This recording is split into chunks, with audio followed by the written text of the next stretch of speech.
Hi everyone and welcome back to Autumn of Series 8 in Forza Horizon 5. It's time to do some PR stunts and learn some tricks, and for that I'll be joined today by Domodel1, who holds quite a few world records on PR stunts and will be showing us some of the non-obvious things on how to make your life much easier when you do PR stunts. So we begin in this Barranco Trailblazer, which first you're gonna see my run and then we'll switch over to Domodel. As you can see, I aimed a little bit to the left in the gates. That is done to avoid smashing into the rocks, but overall, doing this Trailblazer, prepare to use rewind a lot, because I have to say these trees on the path to the finish are quite tricky to avoid on the first attempt, so you will need some help. The 35 seconds requirement is not too hard if you know the path, but knowing the path is a trick. So that's my run with 39.3. Let's look at the Domodel, and you can see right away his starting position is very different from mine, but the actual result is close, but he has more speed at the entry. As you can see, he aims about the same way into the gates, but he rewinded not because he missed the gates, but to clear the rocks that have been slowing down. You will see that once again. As you can see on this run, there's a lot of pebble and all of it slows you down. So he uses rewind to have a clear path that counts and maintain more speed as he goes through the forest, which is a neat idea. Another thing I want to mention here is that, well, you see the trees do jump up even in his way. Another thing I need to mention is he's running absolutely stock car. If I ran a car with a tune which is way more suited for the cross-country run, he just drives a stock version, which is quite interesting if you take into the account the final result. Now, a lot of people struggle with hitting 35 seconds, so look at this, 39.4 in stock car on Barranca. But let's move on to the danger sign, because this one has more tricks to learn. Now again, we'll begin with my own run, so that is usual fair and square in the Unimog using Equinox's tune to make the jump. Now, the D-class requirement is obviously making it a little bit slow on our end, but the jump requirement is not too high either. It's 110 meters or something like 360 feet, so that shouldn't be a huge problem even with that. So as you can see, off we go into the jump, and 130. Now let's look how Pro does that.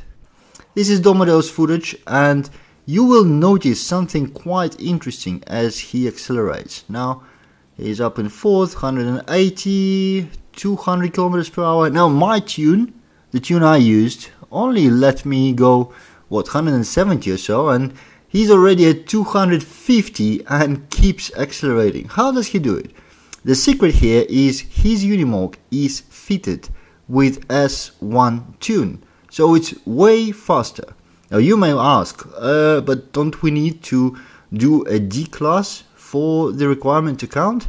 Well, here is the trick. As he approaches the jump, right here, he pauses, goes to Creative Hub, well, the car tuning, and resets the tune. And now he's in D-class car with all the speed he carries because of the momentum, and easily clears 300 or close to 300 meters.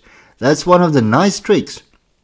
Off we are to the speed trap, but that's nothing special here. You need to choose a German car in A-class and hit 330 kilometers per hour. I am driving this M1 mostly for the looks and the paint by Fluix. The tune that is used here allows it to accelerate to over 400 kilometers per hour, so that's not going to be a problem. But if you paid attention to the trick used for the jump by Domodel in the danger sign, you may think, oh, does it work for the Trailblazer? And yes, it does.